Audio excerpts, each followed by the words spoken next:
अस्सलाम वालेकुम। हेलो मेरे दोस्तों, चैनल देखने का शुक्रिया। आज मैं कुरूलुस औरहान सीज़न 1 के बारे में बात करूंगा।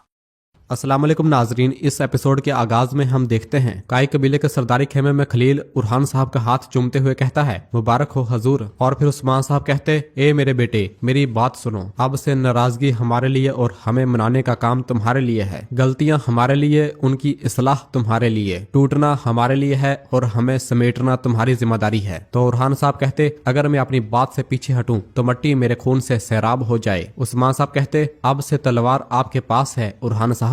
किसे किस जिम्मेदारी पे मामूर देखना चाहते हैं, ये अब आपका फैसला होगा। मेरी इमारत के साथ साथ मेरा हुक्म भी खत्म हो चुका है। तो उरहान साहब कहते हैं, आपकी इमारत और आपका हुक्म 7 आसमान गिर जाएं तब भी खत्म नहीं होंगे हजूर। झंडा आपके पास है, उसे उठाने वाले हाथ मेरे हैं। मैं सरदारान की नई जिम्मेदारियों के बारे में बगौर सोचकर तलवार बांधने की तकरीब के दौरान वाजे करूंगा। और फिर निशिस्त पर बैठ जाते हैं। तो उस्मान साहब कहते, तो फिर सबको बता दिया जाए, सरदारी के जिरगे के लिए काई के तमाम सरदारान सगोत में जमा होंगे। तो तमाम सरदारान कहते, जो हुक्म हजूर। जबकि दूसरी जानब यार हिसार किले में हम देखते हैं कि कंतराली, अब्दुर्रहमान और उनके सिपाही किले के बाहर पहुंच चुके होते हैं और किले की दीवारों पर मौजूद मंगोलों को निशाना बनाना शुरू कर देते हैं। और फिर कुछ सिपाही भागते हुए गेट के पास पहुंचते हैं और गेट के दरवाजे को रस्से डालना शुरू हो जाते हैं। जबकि कुछ सिपाही दीवारों पर मौजूद मंगोलों को तीर मार रहे होते हैं। जब रस्से बांध दिए जाते हैं तो कई सिपाही भागते हैं और अपने घोड़ों पर सवार होकर उन घोड़ों को पीछे लेकर आते हैं। वो घोड़े और सिपाही जिनके साथ रस्से बंधे हुए होते हैं उनसे दरवाजा खींचने की भरपूर कोशिश करते हैं। पूरा जोर लगा दिया जाता है, दरवाजा तोड़ दिया जाता है। दरवाजा टूटते साथ ही मंगोल नौकर भागना शुरू हो जाते हैं। जबकि अगले ही लम्हे हम देखते हैं कि अब्दुर्रहमान कंतराली अपनी फौज को लेकर यार हिसार किले के अंदर घुस जाते हैं और मंगोलों पर हमलावर हो जाते हैं। सबको बेदर्दी के साथ मारना शुरू कर दिया जाता है। यार हिसार में मंगोलों का सफाया शुरू हो चुका होता है। हर तरफ मंगोलों को मौत के घाट उतारा जा रहा होता है। अब्दुर्रहमान कंतराली बहादुरी के साथ मंगोलों को काट रहे होते हैं। जो भी उनके सामने आ रहा होता है उनके कुल्हाड़े का मजा चख रहा होता है। जबकि दुमरल और बालाबान भी हर एक मंगोल को मौत के घाट उतारते ही चले जा रहे होते हैं। रस्तियों भी किसी से पीछे नहीं रहता, वो भी मंगोलों को काट रहा होता है। हर एक काई सिपाही बहादुरी के साथ मंगोलों को मौत के घाट उतार रहा होता है। इतने में ही एक मंगोल नौकर अपने घोड़े पर सवार होकर जैसे ही भागने लगता है तो एक काई सिपाही भागकर उसे दबोच लेता है और उस पर हमलावर हो जाता है और उसे पीटना शुरू कर देता है। और फिर इसके बाद अब्दुर्रहमान और कंतराली अपने हाथ में मौजूद कुल्हाड़ा और तलवारें दूर फेंक देते हैं और मंगोलों को बिना तलवारों और हथियारों से ही मौत के घाट उतारना शुरू कर देते हैं। उनकी बुरी तरह पिटाई करते हैं और फिर थोड़ी देर के बाद अपने हथियार उठा लेते हैं और उनसे उन्हें काटना शुरू कर देते हैं। यार हिसार किले में मंगोलों पर जमीन तंग कर दी जाती है। और फिर इसके बाद अब्दुर्रहमान कहता है, चलो कैदियों को बचाते हैं। वो भागकर कैदियों के पिंजरे के पास पहुंचते हैं, दरवाजा तोड़ते हैं और तमाम कैदियों को वहां से रिहा करवा लिया जाता है। और फिर इसके बाद बाकी बच जाने वाले मंगोलों को भी काट दिया जाता है। उनमें से 2 मंगोल नौकर जब भाग रहे होते हैं तो एक काई सिपाही उनके पीछे भागता है। कुछ ही देर के बाद तमाम के तमाम मंगोल मार दिए जाते हैं। और फिर कंतराली अपनी तलवारें बुलंद करते हुए कहता है, जो कुछ भी काई का है वो काई ही के पास रहेगा। और फिर बालाबान कहता, सबसे पहले ये गंदे परचम उतार फेंकेंगे। अब्दुर्रहमान कहता, सिर्फ ये उतार कर फेंक देना काफी नहीं है, इस किला को ऊपर से नीचे तक पाक करना है। इनकी गिलाजत की बू हर तरफ फैल चुकी है।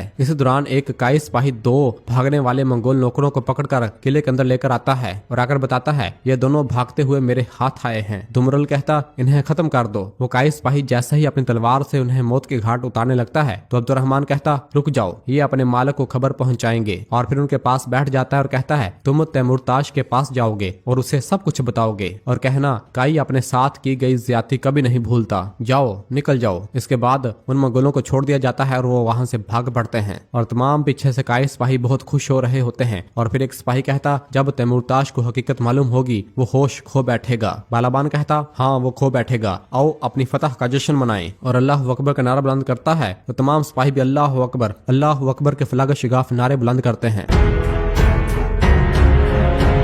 जबकि इधर काई कबीले में हम देखते हैं कि उरहान साहब मलहून का हाथ चूमता है। मलहून कहती, मुबारक हो मेरे उरहान। उरहान साहब कहते, मेरे लिए दुआ करते रहे माँ। मलहून कहती, आज अगर हमें एक फतह के बाद दूसरी फतह मिली है तो ये आपके भाईचारे और यकजहती का समर है। और फिर अलाउद्दीन साहब कहते, माँ क्या मैं आपका हाथ चूम सकता हूँ? और मलहून का हाथ चूमता है। उस्मान साहब कहते हैं, जब तक ये भाईचारा जारी रहेगा हमारा मकसद सदियों तक हमारी नस्लों तक फैलेगा। हमारे 1000 साला मकसद की तकमील के लिए अब एक नया दौर शुरू होने वाला है। उरहान साहब कहते हैं, हैं, फातिमा तुम सगोत जाओ और तैयारियों का आगाज करो। जहाँ हमने जड़ पकड़ी, जहाँ शेख ऐदबाली की सांसों ने जमीन को छुआ, वहाँ तलवार बांधने की रस्म अदा की जाएगी। तो फातिमा कहती, तो फिर हम फौरन रवाना होते हैं भाई, आज ही लोगों में खाना तकसीम करेंगे और इनके तोहफे उन तक पहुंचाएंगे। और फिर उरहान साहब मलहून से कहते हैं, माँ आप कबीले को जमा करना शुरू करें, हम यहाँ से हिजरत करेंगे। नीलोफर पूछती, हम कहाँ जाएंगे उरहान? तो उरहान साहब कहते, हर तरफ से आए तुर्कमानों की हिफाजत अलग अलग करना मुश्किल हो गया है, इकट्ठे रहने के लिए हम चरागाह पर मौजूद कबीले की तरफ हिजरत करेंगे। तो अलाउद्दीन साहब कहते, हम सरहद बोरसा की जानब रवाना होंगे, वो बहुत करीब है। उरहान साहब कहते, इससे हिफाजत मजबूत होगी और बोरसा की फतह की तैयारी भी तेज हो जाएगी। तो मलहून कहती है, तुमने अच्छा सोचा मेरे बेटे, हम फौरन तैयारी शुरू करते हैं। सगोत अब मेरी फातिमा के स्पुर्द है। जबकि कबीले के बाहर हम देखते हैं कि एक बड़ी तादाद में कबीले के लोग और सिपाही जमा होते हैं। सरदारी खेमे का दरवाजा खुलता है, उरहान साहब बाहर निकलते हैं, जिन्हें देखते साथ ही सब लोग उरहान सरदार जिंदाबाद, उरहान सरदार जिंदाबाद के नारे बुलंद करते हैं। उरहान साहब भी अपने सीने पर हाथ रखकर उनके नारों का जवाब देते हैं। और फिर इसके बाद खलील उरहान साहब के पास आता है और कहता है, मेरे हजूर खुशखबरी है, यार हिसार फिर से उस्मानियों की मलकियत बन चुका है, अल्लाह का शुक्र है। ये सुनकर उरहान साहब बहुत खुश होते हैं और अल्लाह का शुक्र अदा करते हैं। खलील को गले से लगाते हैं और कहते हैं, इन जानबाजों पर जान कुर्बान। खलील कहता, एक और खबर भी है, एजनिक में हमारे जासूसों से मिलने वाली खबर के मुताबिक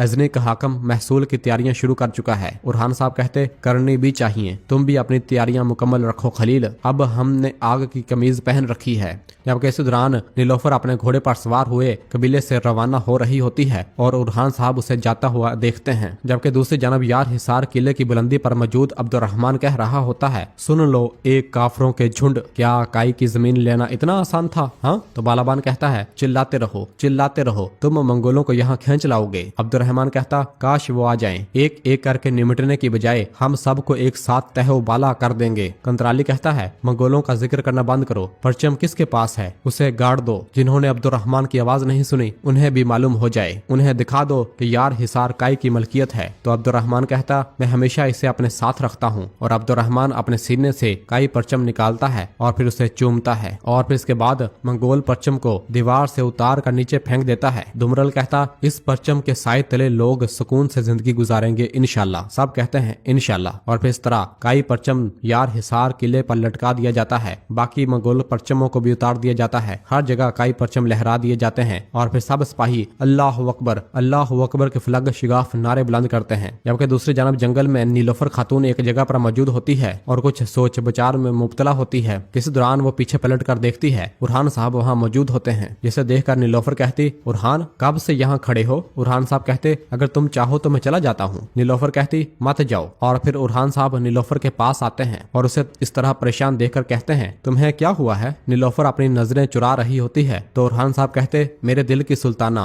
मेरी मोती, मेरी मरजान, तुम्हारी जुल्फों की तारीखी में मेरा दिल जगमगा उठता है। मेरे उफ्क का हलाल, तुम्हारी आंखें मेरी जिंदगी की बहार हैं। जब इन पर बादल छा जाएं तो मेरा जहान सर्दियों में बदल जाता है। तुम्हें क्या हुआ है, मुझे बताओ। तो नीलोफर कहती, मुझे कोई दुख नहीं है, तुम सरदार बन गए, ये मेरी सबसे बड़ी खुशी है। उरहान साहब उसकी बात काटते हुए कहते, नीलोफर खातून। तो नीलोफर कहती, उरहान ये कोई बुरी बात नहीं है। उरहान साहब पूछते, फिर बताते क्यों नहीं हो? नीलोफर कहती है, मैं बहुत खौफजदा हूँ। उरहान साहब कहते, मेरी हसीन बीवी किस बात से खौफजदा है? और फिर इसके बाद नीलोफर एक जूता उरहान साहब के हाथ में रखती है और अपनी आंखों में आंसू लिए कहती, मैं हामला हूँ उरहान, मैं उम्मीद से हूँ। ये सुनते साथ ही उरहान साहब निहायत खुश होते हैं और नीलोफर को गले से लगा लेते हैं और निहायत खुश होते हुए कहते, ये खबर तुम खौफ के साथ क्यों सुना रही हो? तो नीलोफर कहती, जब से ये मालूम हुआ है दिल कांप रहा है, मैं चाह कर भी अपने दिल को नहीं रोक पा रही, खुश होने से भी डर लगता है। मेरे कासम के बाद हमने 2 बच्चों को खो दिया था, अगर फिर? तो उरहान साहब कहते, डरो मत, कुछ नहीं होगा,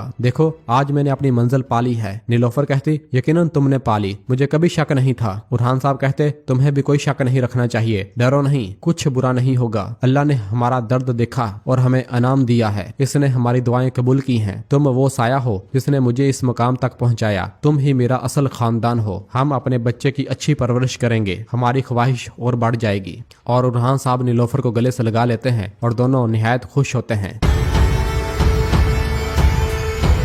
और नाजरीन इसी जगह पर एपिसोड खत्म करते हैं। मिलते हैं बहुत जल्द अगली एपिसोड के साथ। वीडियो को लाइक कर दें और जिन दोस्तों ने अभी तक चैनल सब्सक्राइब नहीं किया वो जल्दी से चैनल सब्सक्राइब कर दें और बेल आइकन यानी घंटी वाले निशान को भी प्रेस कर दें ताकि आने वाले एपिसोड्स आपको आसानी मिल सकें। दुआओं में याद रखें। अल्लाह हाफिज।